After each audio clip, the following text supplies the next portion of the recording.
ஆண்டவரும் இரட்சகருமாய் இருக்கிற இயேசு கிறிஸ்துவின் இனிய நாமத்தினாலே இந்த இரவுக்கு இரவு ஜெபத்துக்கு வந்திருக்கிற உங்க எல்லாரையும் இயேசு கிறிஸ்துவின் நாமத்தினாலே வாழ்த்தி வரவேற்கிறேன்.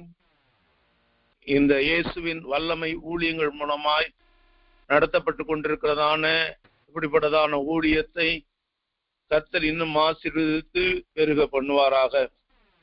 வேதம் சொல்லுகிறது, அங்கிருந்ததான பெரையா பட்டணத்தார் தேவனுடைய வசனத்தை தினமும் அவர்கள் ஆராய்ந்து பார்த்ததினாலே தெசலோனிக்கேயில் உள்ளவர்களை பார்க்கிலும் நற்குலசாலிகளாய் மாறினார்கள் என்று வேதம் சொல்லுகிறது.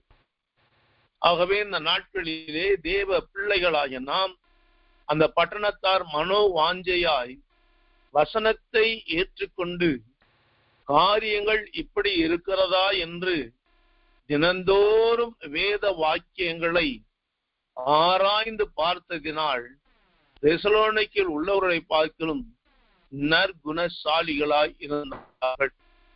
ஒருவேளை இந்த இரவுக்கு இரவு ஜெபத்திலே ஒவ்வொரு நாளும் தேவனுடைய வார்த்தையானது நமக்கு பகிர்ந்து அளிக்கப்படுகிறது.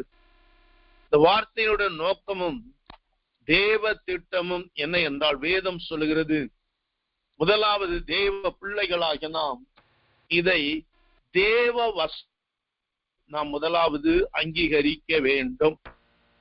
இரண்டாவது வேதம் சொல்லுகிறது, மனோ வாஞ்சையாய் வசனத்தை ஏற்றுக்கொள்ள வேண்டும். மூன்றாவதாய் தேவனுடைய வசனம் இப்படி சொல்கிறதா என்று வேத வாக்கியங்களை தினந்தோறும் ஆராய்ந்து பார்க்க வேண்டும். அதற்கு பின்பாக வேதம் சொல்லுகிறது, இந்த வசனங்கள் நம்மை நற்குணசாலிகளாய் மாற்றுகிறது என்று வேதம் சொல்கிறது.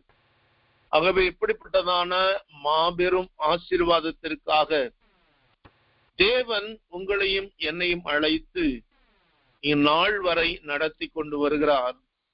ஆகவே தேவ பிள்ளைகளாகிய நாம் ஆண்டவர் கொடுத்ததான அவருடைய வசனங்களை கேட்டு கேட்கிறவர்களாய் மட்டுமல்ல, அவைகளின்படி செய்கிறவள் பாக்கியமான்கள் என்று சொல்லப்படுகிறது.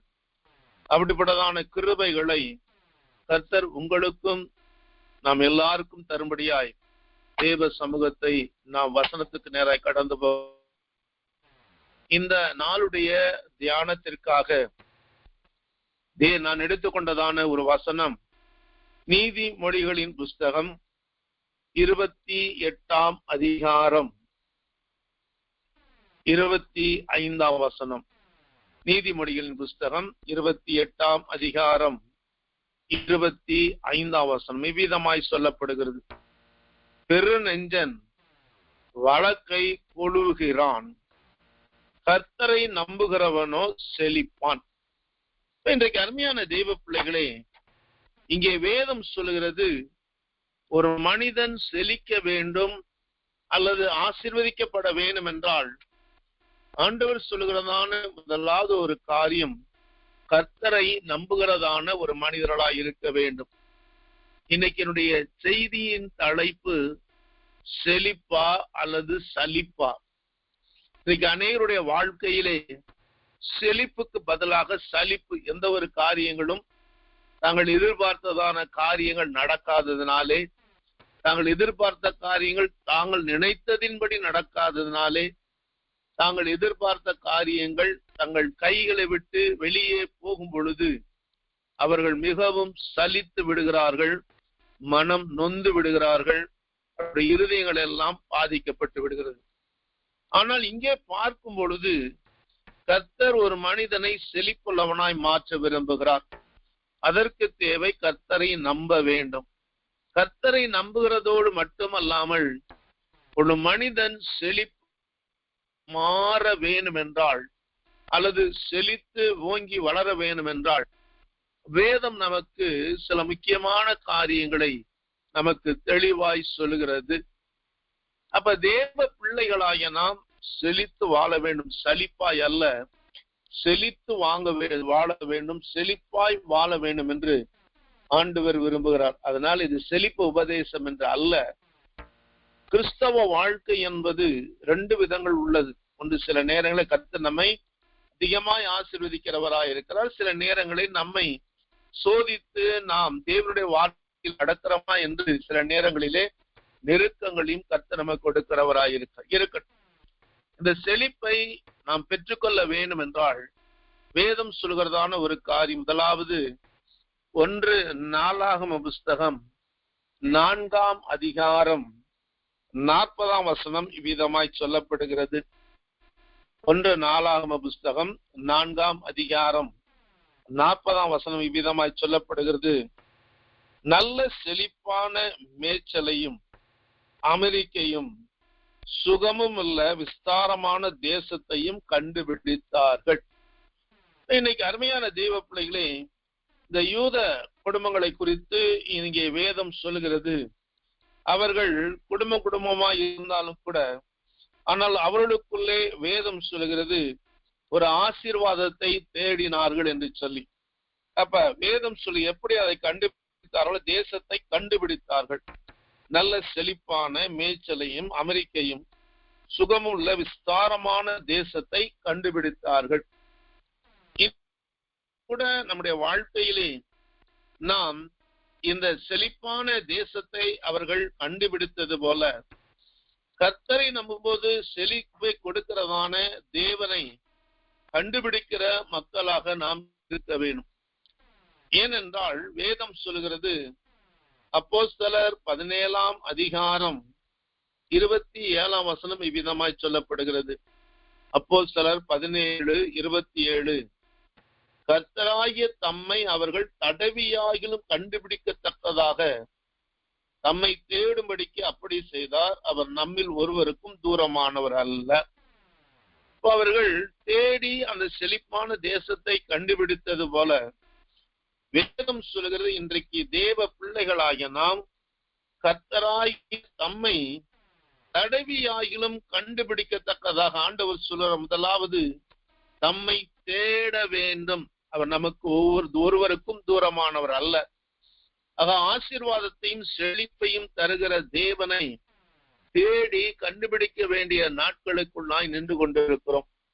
ஆகவே இந்த நாட்களிலே ஒரு தேவ பிள்ளை சலிப்பாய் அல்ல, செழிப்பாய் இருக்க வேண்டும் என்று கர்த்தர் விரும்புகிறார். ஒரு தேவ பிள்ளை செழிப்பாய் இருக்க வேண்டும் என்றால் வேதம் கூறுகிறதான சில வார்த்தைகளை இன்றைக்கு நாம் பார்க்கிறோம். முதலாவது, ஒரு தேவ பிள்ளை செழிப்பாய் இருக்க வேண்டும், ஆசீர்வாதமாய் இருக்க வேண்டும் என்றால் வேதம் சொல்லுகிறது, நெகேமியா புஸ்தகம் 9ஆம் அதிகாரம் 35ஆம் வசனம் இவ்விதமாக சொல்லப்படுகிறது. நெகேமியாவின் புஸ்தகம் 9ஆம் அதிகாரம் 35ஆம் வசனம் இவ்விதமாய் சொல்லப்படுகிறது. அவர்கள் தங்கள் ராஜ்யத்தில் நீர் அவர்களுக்கு கொடுத்த உம்முடைய பெரிய தயையிலும் நீர் அவர்களுக்கு முன்பாக திறந்து வைத்த விசாலமும் செழிப்புமான தேசத்திலும் உமக்கு ஊழியம் செய்யாமலும் தங்கள் துர்க்க கர்மங்களை விட்டு திரும்பாமலும் போனார்கள். அருமையான தேவ பிள்ளைகளே, ஒரு மனிதனுடைய வாழ்க்கையிலே, ஒரு தேவ பிள்ளைகளுடைய வாழ்க்கையிலே செழிப்பு வர வேணும் என்றால் வேதம் சொல்லுகிறது, கர்த்தர் நமக்கு கொடுத்த அவருடைய ஆசீர்வாதங்களை அழகா சொல்லப்படுகிறது. அவர்கள் தங்கள் ராஜ்யத்திலும் நீர் அவர்களுக்கு கொடுத்த உம்முடைய பெரிய தயை.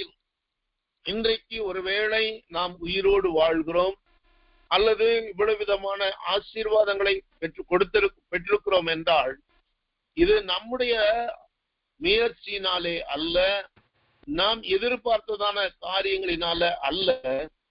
கர்த்தர் இன்றைக்கு உங்களையும் என்னையும் கனப்படுத்தி அவருடைய பெரிய தயை, கர்த்தர் நம்ம மேல வைத்ததான தயை பெரியது என்று சொல்லப்படுகிறது. தயை கொடுத்து வேதம் சொல்கிறது, நீர் அவர்களுக்கு முன்பாக திறந்து வைத்த விசாலமும் செழிப்புமான தேசம். ஒருவேளை இன்றைக்கு அநேக கிறிஸ்தவர்களை தேவன் சேஷமாய் ஆசீர்வதித்திருக்கிறார், நன்மையினாலும் கிருபையினாலும் நிறைத்திருக்கிறார். காரணம், நான் ஒரு சபையின் போதகராக இருப்பதினாலே இதை சொல்கிறேன். எந்தெந்த தேவ பிள்ளைகள் சபைக்குள்ளாய் வருகிறார்களோ அல்லது தேவனை தேடி வருகிறார்களோ, ஆண்டவர் அவர்களுக்கு முன்பாக அநேக ஆசீர்வாதமான வாசல்களை திறக்கிறார். பிள்ளைகளை ஆசீர்வதிக்கிறார், வருமானங்களை ஆசீர்வதிக்கிறார், சரீரங்களில் இருக்கிறதான பலவீனங்களை எடுத்து போட்டு பலத்தினால் இடை கட்டி சகலவிதமான நன்மைகளையும் தேவன் பரலோகத்திலிருந்து தருகிறார். அத்தனையும் பெற்றுக் கொள்கிறதான தேவ பிள்ளைகள் என்ன செய்கிறார்கள்? சகலத்தையும் தாங்கள் சொந்தமாக தாங்களுக்கு என்று அனுபவித்துக் கொண்டிருக்கிறார்களே ஒழிய தேவனுக்கு ஊழியம் செய்வதை விட்டுவிட்டு தங்கள் துர்க்க கர்மங்களை விட்டு திரும்பாமல் போனார். ஆண்டவருடைய இன்றைக்கு செழிப்பு ஒரு தேவ பிள்ளையுடைய வாழ்க்கையிலே நிறைவேறாமல் போவதற்கோ அல்லது குறைவாயிருக்க காரணம், கர்த்தர் உங்களுக்கும் எனக்கும் கொடுத்திருக்கிறதான அப்படி ஆசீர்வாதங்களை நாம் ஊழியங்களுக்காய் செலவு பண்ண வேண்டும் அல்லது ஊழியங்களுக்காக நாம் ஊழியம் செய்யும்படியாய் கர்த்தர் நம்மை அழைத்திருக்கிறார். அருமையான தேவ பிள்ளைகளை, இன்றைக்கு நம்முடைய குடும்பங்களுக்காகவும் நமக்காகவும் வேலைக்காகவும் எத்தனையோ மணி நேரங்கள் ஊழியங்களை செய்வதற்கு நம்ம ஒப்பு கொடுக்கிறோம். சிலர்லாம் நான் பார்த்திருக்கிறேன், எப்பா over duty, over night, over work என்று சொல்லி அதுல ஏதோ சில கொஞ்சம் சம்பளம் வருகிறது என்று சொல்லி அவர்கள் ஓவர் டைம் பார்த்து காசுகளை சேர்த்து என்னென்னமோ செய்கிறார்கள். ஆனால் ஒன்றும் அவர்களுக்கு ஆசீர்வாதமாய் இருப்பதில்லை. ஆனால் அருமையான தேவ பிள்ளையே, ஆண்டவர் சொல்கிறார், இன்றைக்கு தேவ பிள்ளைகளாய நம்மை கர்த்தர் தெரிந்தெடுத்து நம்ம கொடுத்திருக்கதான இந்த ஆசீர்வாதங்களை எல்லாம் கர்த்தருக்கு ஊழியம் செய்ய வேண்டும். நாம் துன்மார்க்கமான காரியங்களை விட்டு, ரொம்ப அழகா சொல்லப்படுகிறது, துர்க்க கர்மங்களை விட்டு நாம் திரும்ப வேண்டும் என்று வேதம் சொல்கிறது. ஆகவே இந்த நாட்களிலே தேவ பிள்ளைகளாகிய நாம் செழிப்பாய் இருக்க வேண்டும், ஆசீர்வாதமாய் இருக்க வேண்டும் என்றால் கர்த்தருக்காக ஊழியம் செய்வதற்கும் துர்க்க கர்மங்களை விட்டு திரும்புவதற்கும் நாம் ஆயத்தமாய் இருக்க வேண்டும். இஸ்ரவேல் ஜனங்கள் ஆசீர்வாதத்தை இழந்து போக அல்லது தேவனுடைய மேன்மையை இழந்து போக காரணம் என்ன? அவர்கள் கொடுத்த அந்த ஆசீர்வாதங்களை பார்த்தே உட்கார்ந்திருந்தார்களே ஒழிய ஆசீர்வதித்த கர்த்தருக்காக ஊழியம் செய்ய வேண்டும் என்கிறதான ஒரு ஆசையும் விருப்பமும் அவர்கள் இருதயத்திலே இல்லை. அவர்கள் அவைகளெல்லாம் பெற்று கொழுத்து போய் கர்த்தரை உதைத்தார்கள் என்று சொல்லப்படுகிறது. அருமையான தேவ பிள்ளைகளை, இன்றைக்கு கர்த்தர் உங்களுக்கு கொடுத்திருக்கிறதான ஆசீர்வாதங்கள் செழிப்பு ஏதோ உங்களால் வந்தது அல்ல, கர்த்தர் உங்க மேல வைத்த தயவு. ஆகவே இந்த நாட்களில் முதலாவது நாம் செய்ய வேண்டியது கர்த்தருக்காக ஊழியம் செய்ய வேண்டும். நீங்கள் நினைப்பது போல மேடையிலே ஏறி மைக்கை பிடித்து பேசுவது ஊழியம் அல்ல.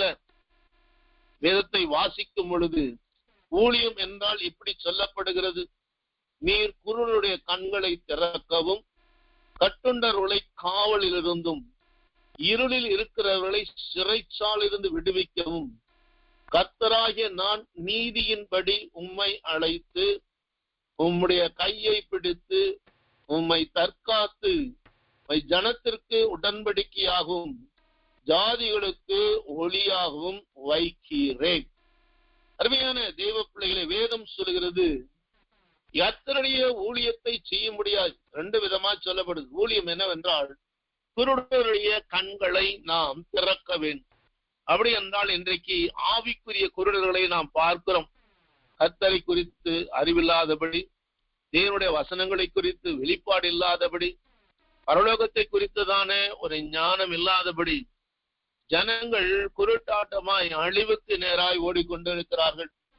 முதலாவது குருடைய கண்களை திறக்க வேண்டும். அடுத்தது கட்டுண்டவர்களை நாம் விடுதலையாக்க வேண்டும். இன்றைக்கு ஒரு வேளை வேதத்திலே வாசிக்கும் பொழுது இயேசு கிறிஸ்து பூமியில் இந்த நாட்களிலே ஆலயத்துக்கு கடந்து செல்வார். அங்கே கூனியாய் இருக்கிறதான ஒரு சகோதரியை பார்த்து 18 வருடமாய் அவள் கட்டுண்டவளாய் இருப்பாள். ஆண்டவர் கேட்பார், இவளை விடுதலை பண்ணுவலாமா வேணாமா என்று சொல்லும் பொழுது அங்கே பலவிதமான போராட்டங்கள் வந்தாலும் ஆண்டவர் அந்த கட்டப்பட்டதான கூனியை 18 வருஷம் பிசாசானவன் கட்டியிருந்ததான அந்த கூனியை விடுதலை பண்ணார் என்று சொல்லப்படுகிறது. அடுத்தது சொல்லப்படுகிறது, காவலில் இருந்தும். இன்றைக்கு அருமையான தெய்வ பிள்ளைகளை, பிசாசு ஜனங்களை பலவிதமான பாவ பழக்கங்களுக்குள்ளாய் அவர்களை சிறைச்சாலைக்குள்ளாய் வைத்திருக்கிறார். அவர்கள் சிறையிருப்புக்குள்ளாய் நின்று கொண்டிருக்கிறார்கள். இப்படிப்பட்ட மக்களை விடுவிக்க வேண்டும். அடுத்தது, இருளில் இருக்கிறவர்களை சிறைச்சாலைந்து விடுவிக்க வேண்டும். இன்றைக்கு வேதத்தை வாசிக்கும் பொழுது பூமி பாவமாகி இருளுக்குள்ளாய் நிறைந்து கொண்டிருக்கிறது. ஆகவேதான் ஆண்டவர் அன்றைக்கு யோவான் 8:12 சொன்னார், நான் உலகத்துக்கு வெளிச்சமாய் இருக்கிறேன், என்னை பின்பற்றுகிறவன் இருளில் நடவாமல் ஜீவ ஒளியை அடைந்திருப்பான். நீங்கள் உலகத்துக்கு வெளிச்சமாயிருக்கிறீர்கள். ஆகவே தேவன் உங்களையும் என்னையும் கொண்டு 4 விதமான ஊழியங்களை செய்யும்படியாய் அழைத்திருக்கிறார். இந்த ஊழியத்தை செய்வதற்கு முன்பாக ஆண்டவர் 7ஆம் வசனம் சொல்லுகிறது, ஏசாயா 42:7 சொல்லப்படுகிறது, முதலாவது கர்த்தர் இந்த ஊழியத்திற்காய் நம்மை அழைத்திருக்கிறார். நான் சொன்னது போல ஊழியம் என்பது ஏதோ மைக்கை பிடித்து மேடையில் அல்ல, கட்டுண்ட மக்களையும், கர்த்தர் கண்கள் குருடா இருக்கிற மக்களையும், காவலில் இருக்கிற மக்களையும், இருளில் இருக்கிற மக்களையும், சிறைச்சாலையில் இருக்கிற மக்களையும் விடுவிப்பதற்கான ஊழியத்தை கர்த்தர் உங்கள் கையில். என்ன சிறைச்சாலை? நீங்க நினைக்கிற மாதிரி ஏதோ கவர்மெண்ட் வச்ச சிறைச்சாலை அல்ல, பாவ சிறைகள். பாவத்தினாலே கட்டப்பட்ட ஜனங்கள் சிறையில் இருக்கிறார்கள். எத்தனையோ பாடுகளின் மத்தியிலும், வேதனையின் மத்தியிலும், துக்கத்தின் மத்தியிலும் ஜனங்கள் விசாரிப்பட்டவர்களாய் பிசாசனுடைய சிறைச்சாலையில் இருக்க எப்படிப்பட்டவர்களை விடுவிக்கும்படியாய் கர்த்தர் அந்த ஊழியங்களை கொடுத்திருக்கிறார். ஊழியத்தை கொடுத்து ஆண்டவர் சொல்லுகிறான், கர்த்தராகிய நான் நீதியின்படி உம்மை அழைத்து, நமக்கு ஒரு அழைப்பு உண்டு, பரலோக தேவனுடைய அழைப்பு உண்டு. அதோடு மட்டுமல்லாமல் இந்த ஊழியத்தை செய்யும்படியாய் கர்த்தர் நம்முடைய கரத்தை பிடித்திருக்கிறார். முதலாவது அழைத்திருக்கிறார், பிடித்திருக்கிறார். மூன்றாவது உம்மை தற்காத்து கொண்டிருக்கிறார். அப்படி என்றால் சத்துரு எந்த விதங்களிலும் நம்மை மேற்கொள்ளாதபடிக்கு தேவன் நம்மை முழுதுமாய் தற்காத்து வருகிறார். ஒருவேளை பவுலுடைய வாழ்க்கையிலே பார்க்கும் பொழுது, அவர் ஊழியத்திற்கு வரும் பொழுது ஆண்டவர் அனனியாவை பார்த்து சொன்னார், அனனியாவை என் நாமத்தின் நிமித்தம் அவன் எவ்வளவாய் பாடுபட வேண்டும் என்பதை நான் அவனுக்கு காண்பிப்பேன் என்றார். ஆனால் வேதத்தை வாசிக்கும் பொழுது பவுல் விதமாய் எழுதினார். 2 கொரிந்தியர் 11ஆம் அதிகாரத்திலே அவர் எவ்விதமான ஊழியத்தின் நிமித்தமாய் பாடுகளை பட்டாலும் கூட அங்கே கர்த்தருடைய கரம் இருந்ததினாலே, அழைப்பு இருந்ததினாலே அவருடைய ஊழியத்தை விட்டு விடாதபடி கடைசி வரை கர்த்தருக்காக ஊழியம் செய்ய வேதம் சொல்லுகிறது, தற்காத்துமை ஜனத்திற்கு உடன்படிக்கையாகும், ஜாதிகளுக்கு ஒளியாகவும் வைக்கிறேன்.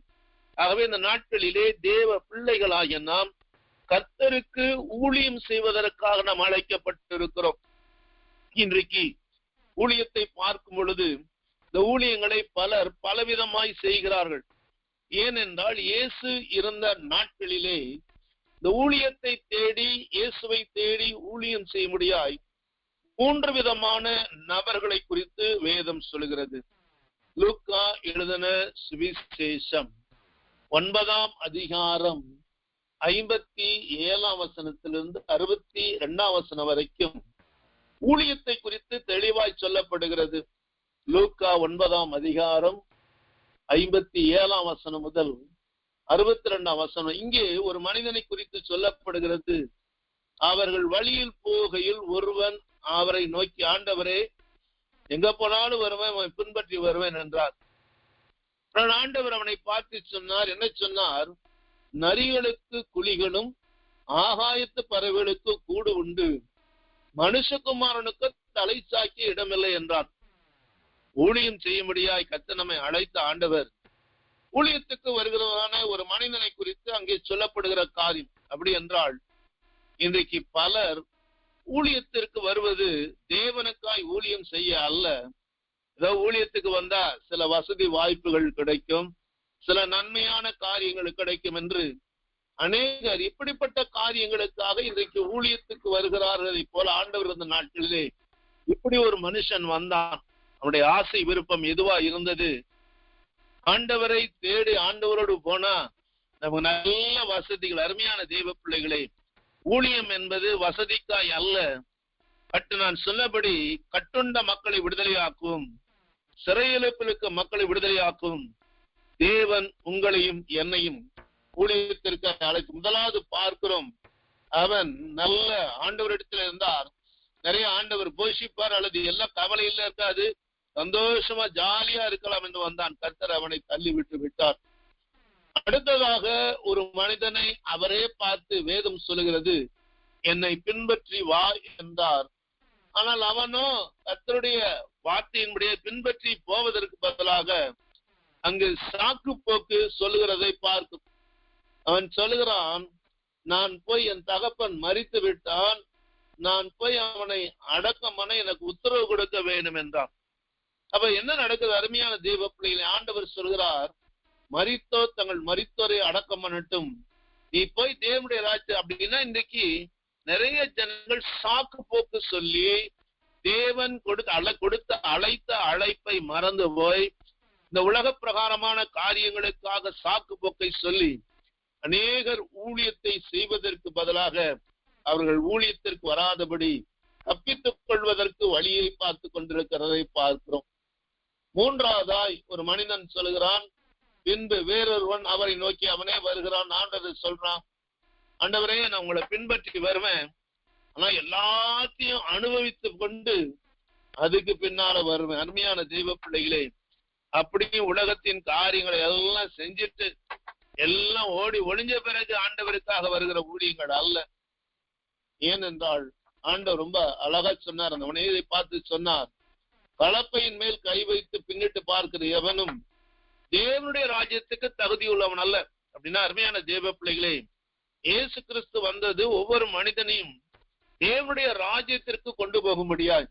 அதே நேரத்திலே நம் மூலமாய் அநேக ஊழியங்களை செய்து அநேகரை தேவனுடைய ராஜ்யத்திற்கு அழைத்து செல்லும்படியாய் கர்த்தர் உங்களையும் என்னையும் ஊழியத்திற்கு அழைத்திருக்கிறார். ஆகவே கர்த்தர் தேவனுடைய ஊழியத்தை செய்யும்படியாய், இந்த ஊழியம் செய்வதனாலே கர்த்தர் நம்மை செழிப்பான காரியங்களை கொடுத்து ஊழியம் செய்யும்படியாய் அழைத்திருக்கிறார். ஆனால் அங்கே சொல்லப்படுகிறது, சிறுவேல் ஜனங்கள் என்ன செய்தார்கள்?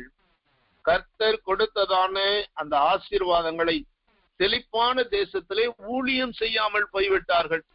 ஒருவேளை கர்த்தர் கொடுத்திருக்கிறதான ஆசீர்வாதங்கள் உங்களுக்காக உங்கள் பிள்ளைகளுக்காகவும் நினைத்துக் கொள்ளலாம், இருக்கட்டும்.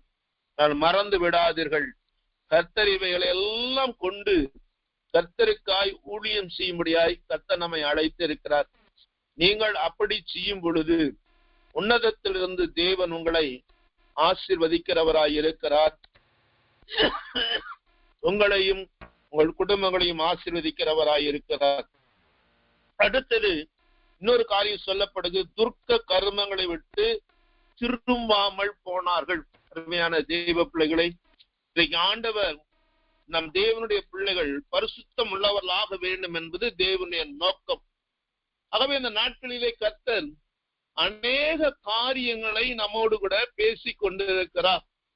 வேதத்தை வாசிக்கும் பொழுது எரேமியா தீர்க்கதரிசியின் புஸ்தகம் 7ஆம் அதிகாரம் 23ஆம் வசனம் விதமாய் சொல்லப்படுகிறது.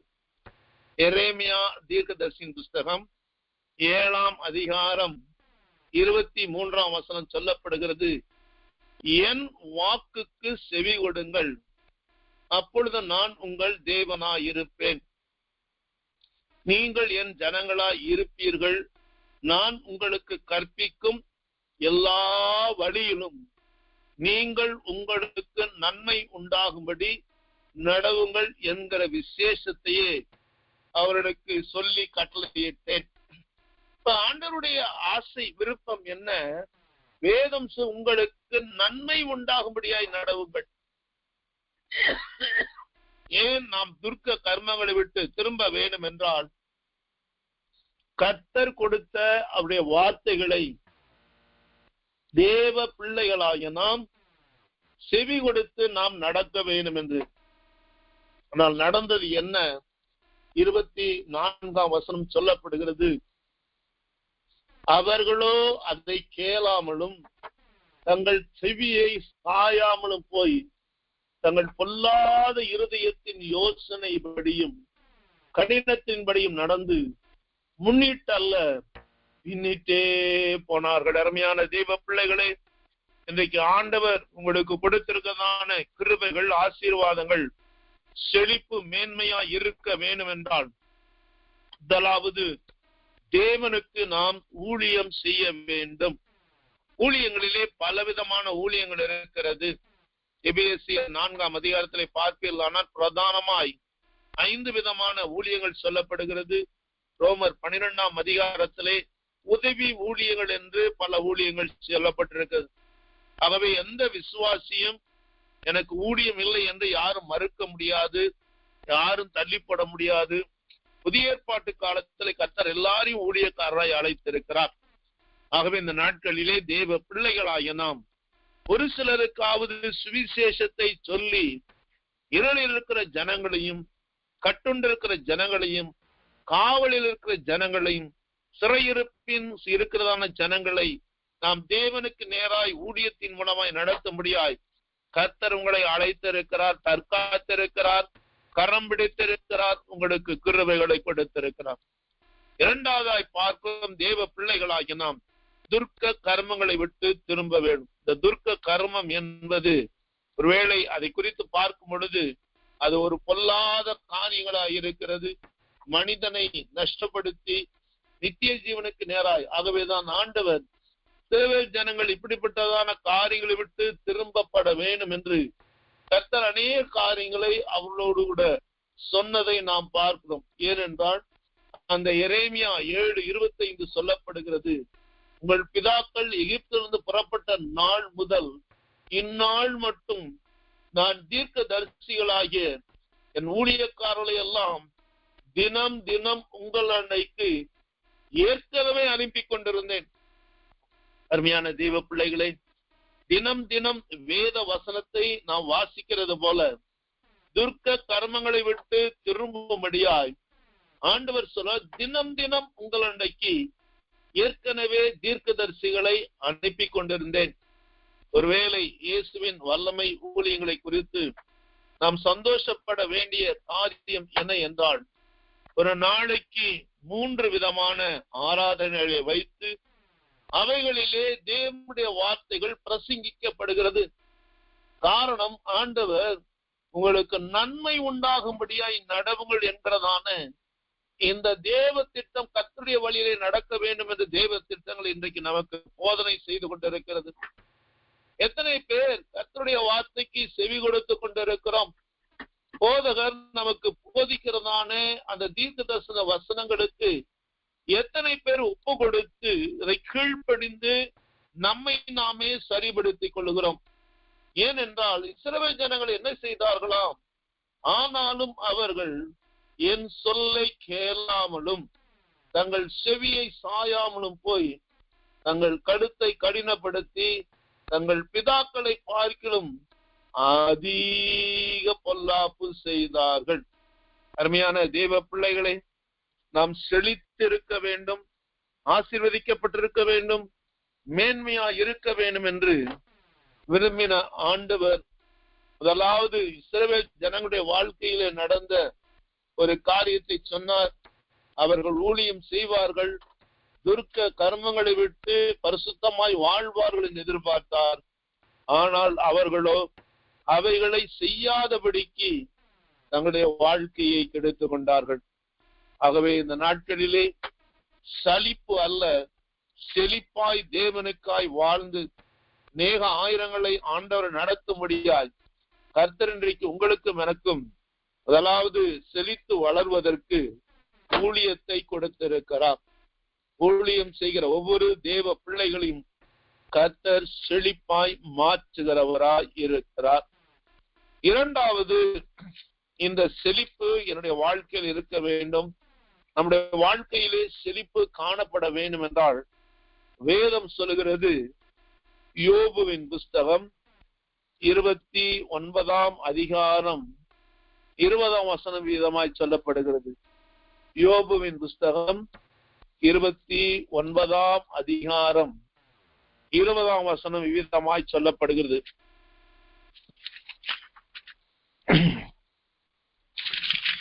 என் பேச்சுக்கு பேசாமல் இருந்தார்கள், என் வசனம் அவர்கள் மேல் துளி துளியாய் விழுந்தது.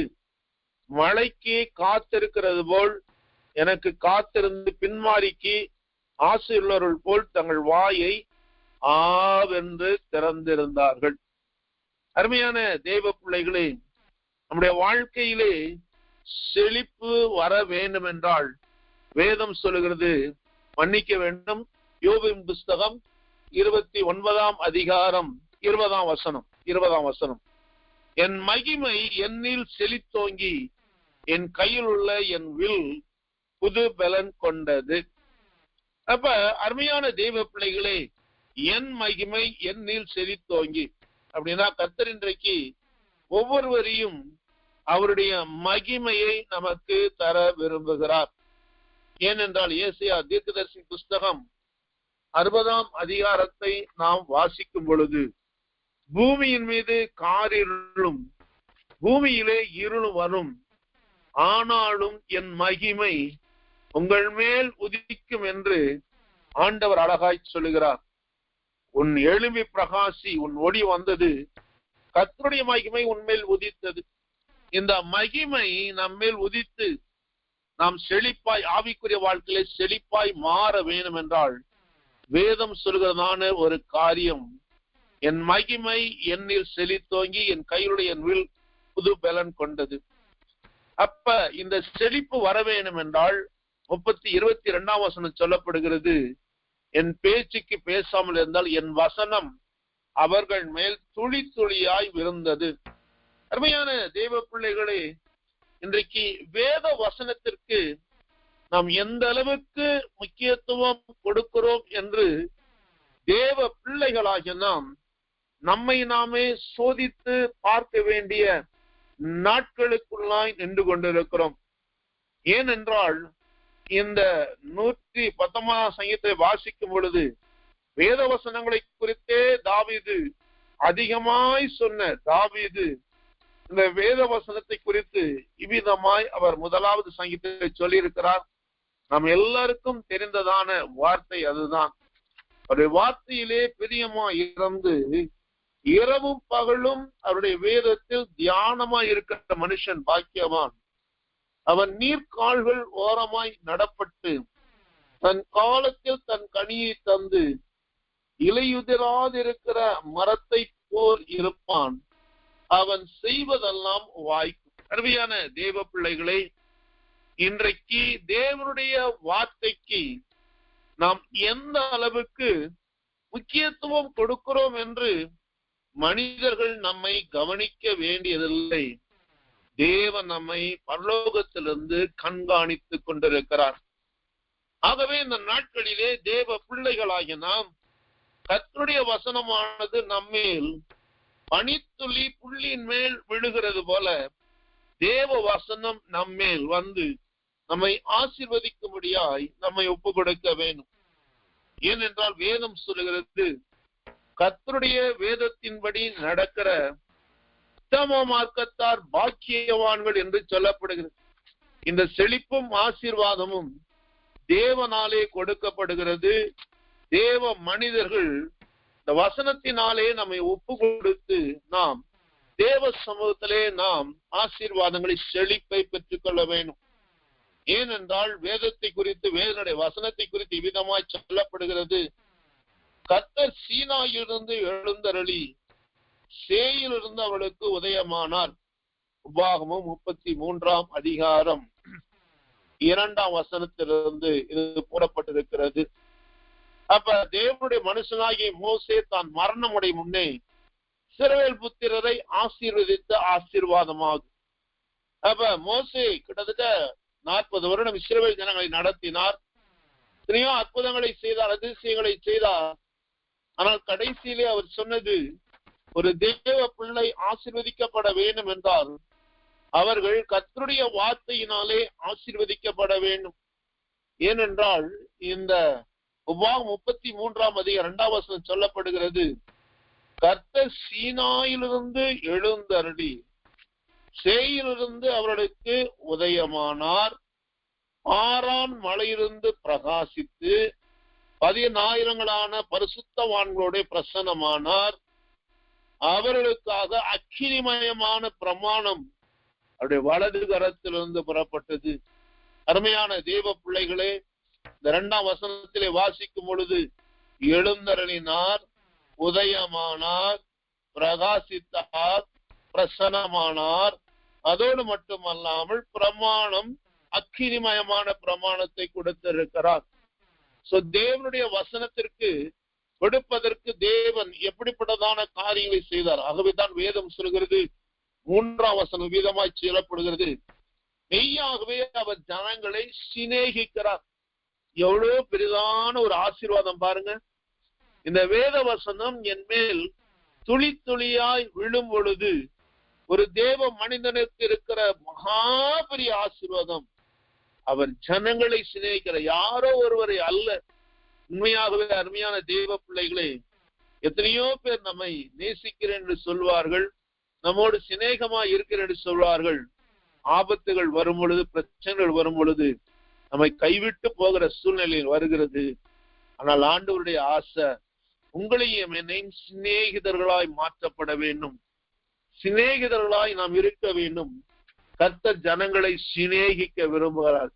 எப்பொழுது என்றால் வேதம் சொல்கிறது, அவருடைய பரிசுத்தவான்கள் எல்லாரும் உம்முடைய கையில் இருக்கிறார்கள், அவர்கள் உம்முடைய பாதத்தில் விழுந்து உம்முடைய வார்த்தைகளினாலே போதனை அடைவார்கள்.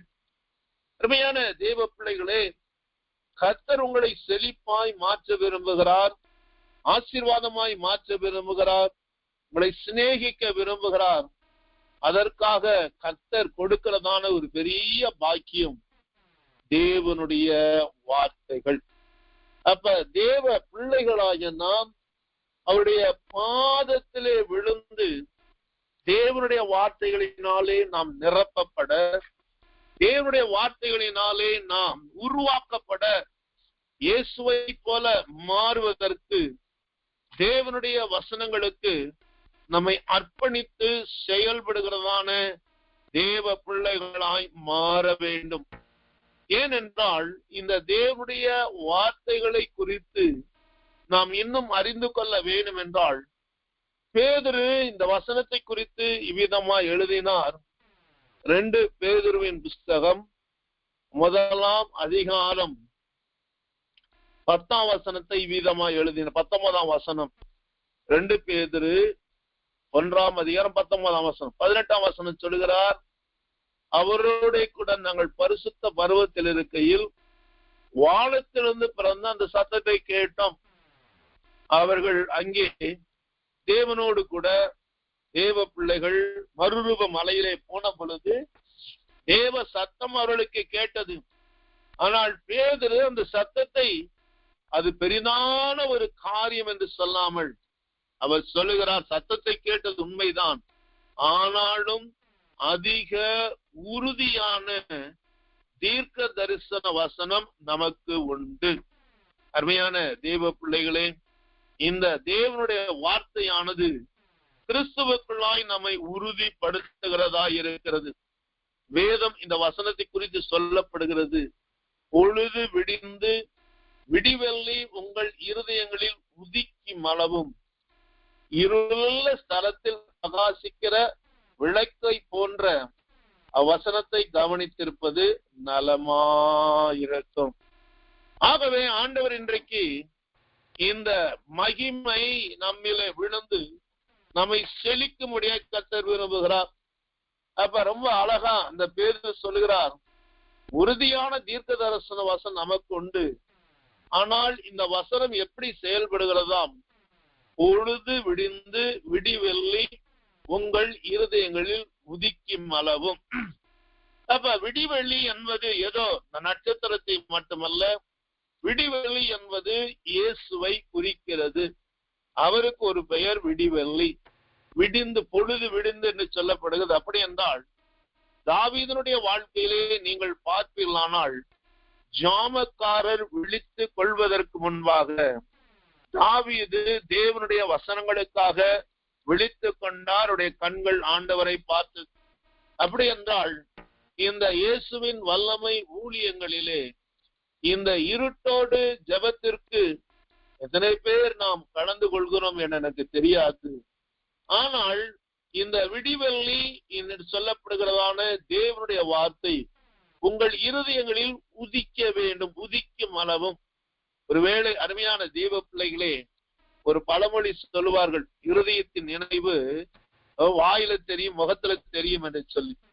நீங்கள் ஒவ்வொரு நாள் காலை வேளையிலும் விடிவெள்ளி நட்சத்திரமாகிய இயேசு கிறிஸ்து நம்முடைய இருதயங்களிலே உதிக்க வேண்டும். ஏனென்றால் அது சொல்லப்படுகிறது, இருளுள்ள ஸ்தலத்தில் பிரகாசிக்கிற விளக்கை போன்ற வசனத்தை கவனிக்கிறது நலமாயிருக்கு. அப்படின்னா நாம் வாழ்ந்து கொண்டிருக்கிற இந்த இருள் நிறைந்த உலகத்திலே கர்த்தர் உங்களையும் என்னையும் வெளிச்சத்தின் பிள்ளைகளாய் வைத்திருக்கிறார்.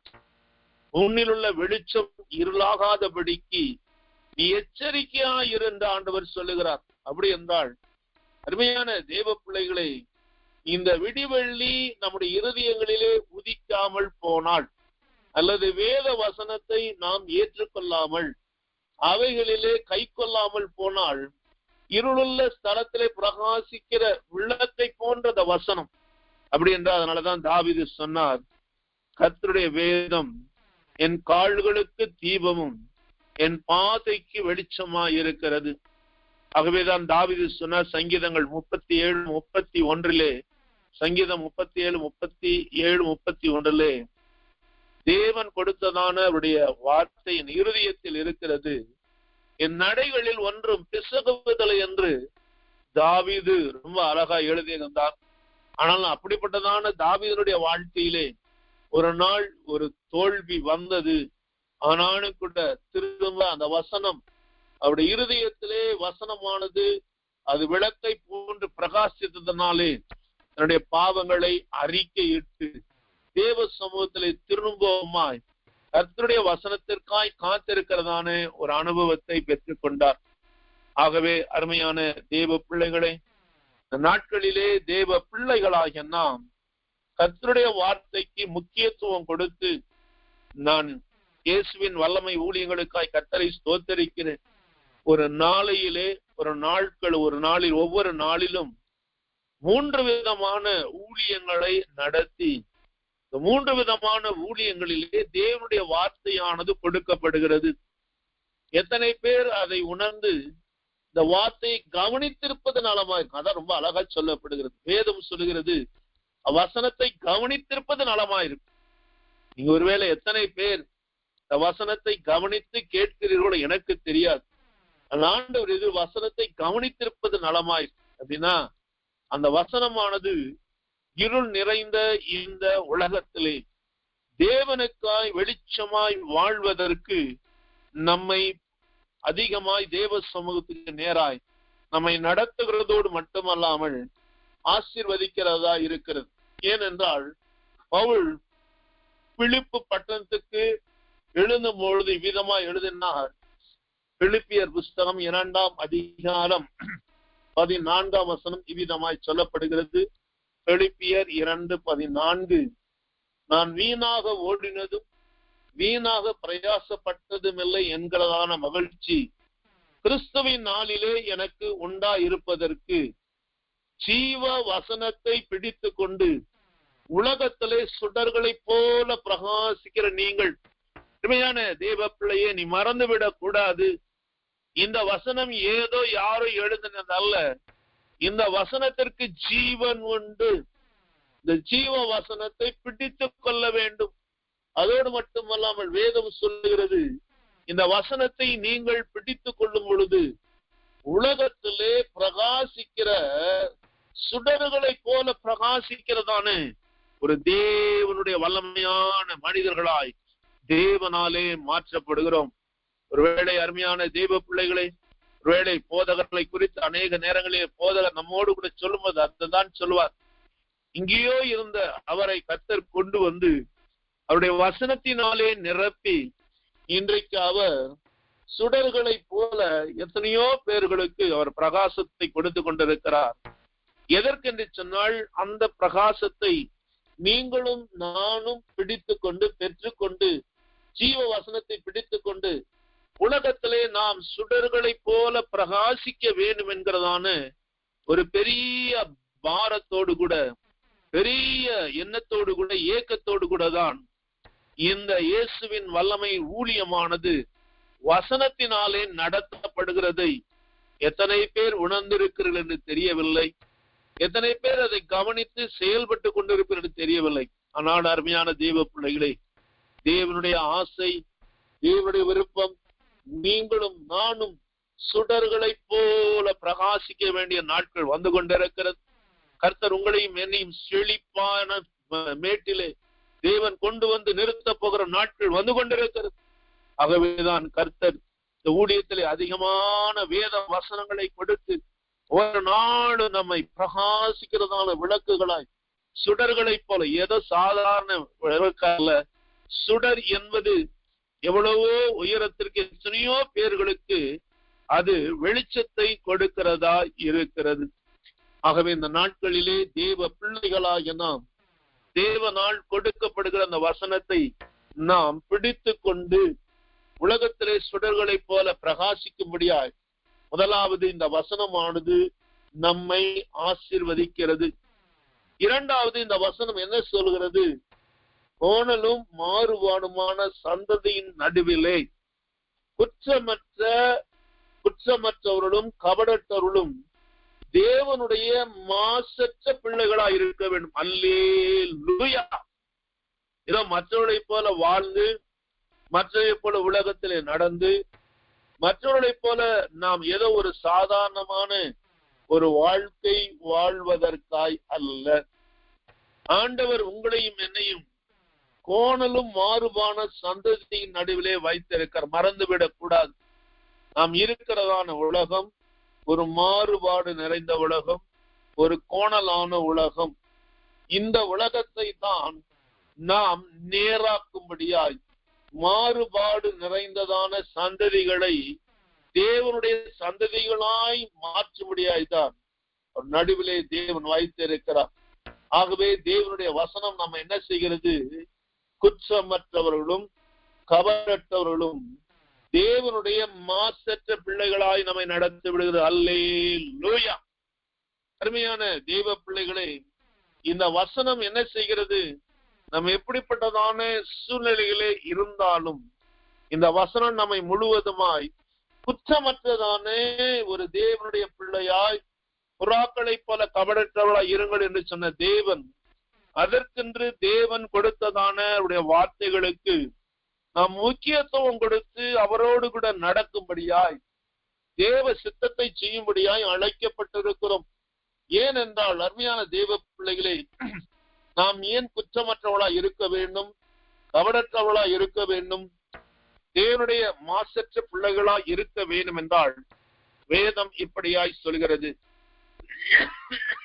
1 தெசலோனிக்கேயர் புஸ்தகம் 5ஆம் அதிகாரம் 23ஆம் வசனம் சொல்லப்படுகிறது. 1 தெசலோனிக்கேயர் 5:23, சமாதானத்தின் தேவன் தாமே உங்களை முற்றிலும் பரிசுத்தமாக்குவாராக. உங்கள் ஆவி, ஆத்மா, சரீரம் முழுவதும் நம்முடைய கர்த்தராகிய இயேசு கிறிஸ்து வரும் பொழுது குற்றமற்றதாய் இருக்கும்படி காக்கப்படுவதாக. அருமையான தேவ பிள்ளைகளே, தேவ நோக்கம், தேவ திட்டம் இந்த பூமியிலே நாம் செழித்து ஓங்கி வளர்வது மட்டுமல்லாமல் வரப்போகிறதான ஆண்டவருடைய வருகையிலே நாம் குற்றமற்றவர்களாய் காணப்பட வேண்டும்.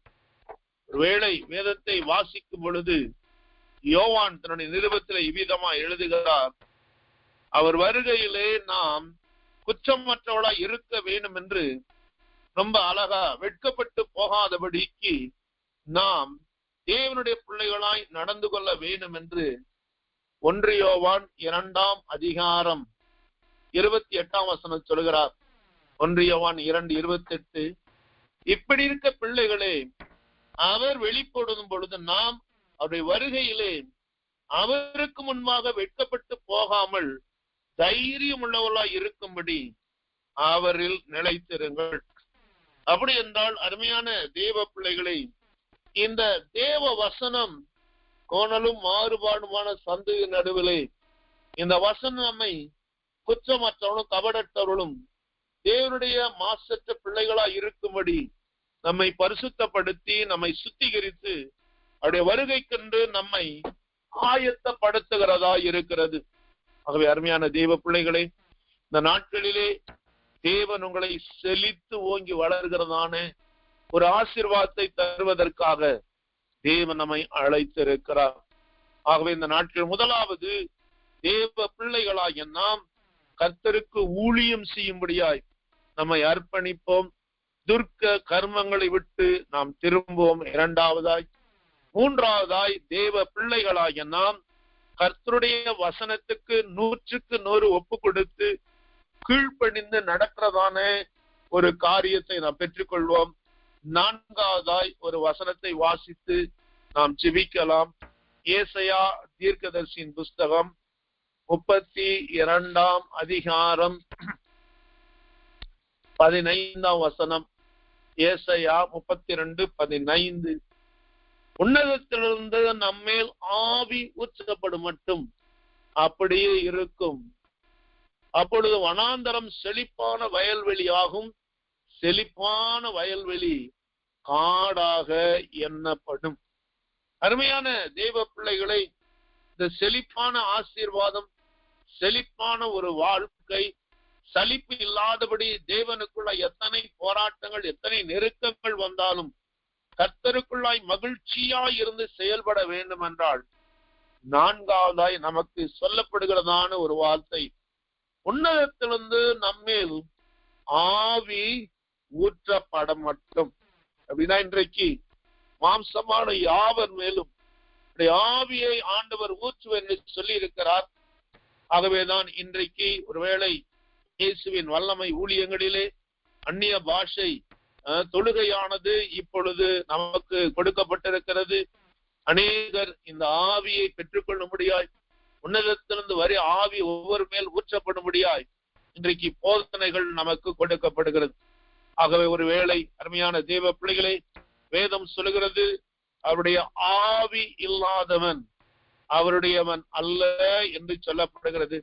இந்த கடைசி நாட்களிலே கர்த்தர் யோவேல் தீர்க்கதரிசியிலே சொன்னார், கடைசி நாட்களில் மாம்சமான யாவர் மேலும் என் ஆவியை ஊற்றுவேன் என்று சொல்லி இருக்கிறார்.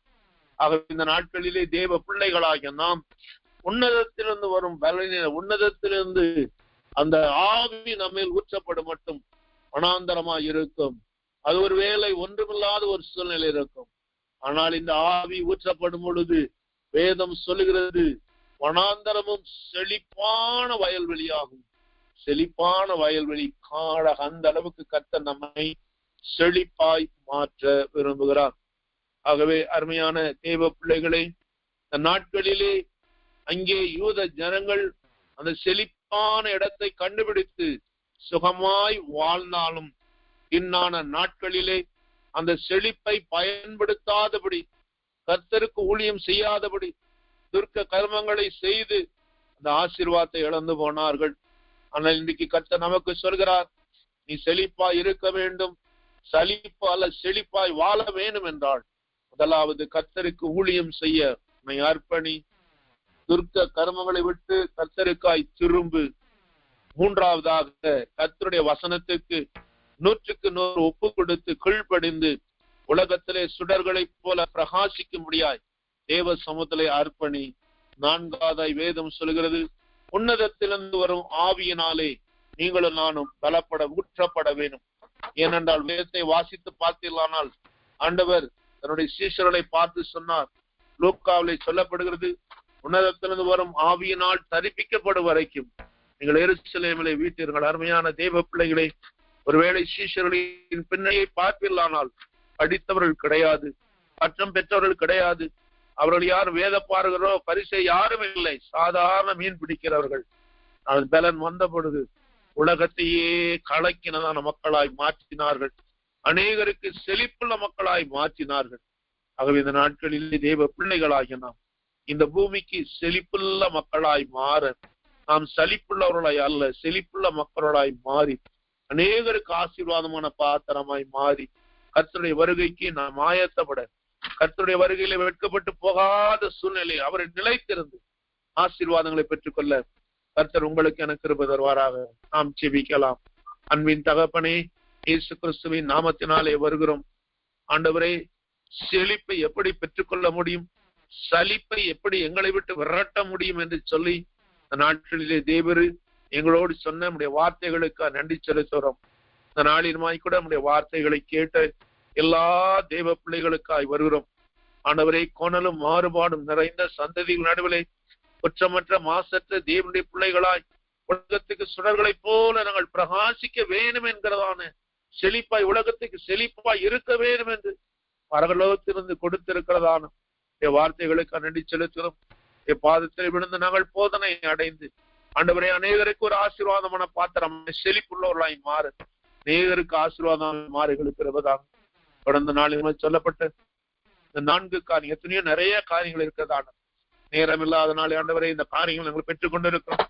இந்த காரியங்கள் எனக்குள்ளாய் எங்களுக்குள்ளாய் செயல்பட்டு நாங்கள் செழிப்புள்ள ஒரு நல்ல ஒரு தோட்டமாய், செழிப்புள்ள ஆண்டவரே கனிகளை தருகிறதான மரங்களாய் மாற கர்த்தர்களுக்கு கிருபையும் இரக்கத்தையும் பாராட்ட முடியாது ஜெபிக்கிறோம். தொடர்ந்து தேவகரம் நீட்டப்படட்டும், தாழ்த்தி கொடுக்கிறோம். எல்லா துதிகனமாய் மோக்க செலுத்துகிறோம். எல்லாவற்றையும் எங்கள் மீட்பரும் இரட்சகருமாய் இருக்கிற இயேசு கிறிஸ்துவின் நாமத்தில் வேண்டுகிறோம் பிதாவே. ஆமென், ஆமென், ஆமென்.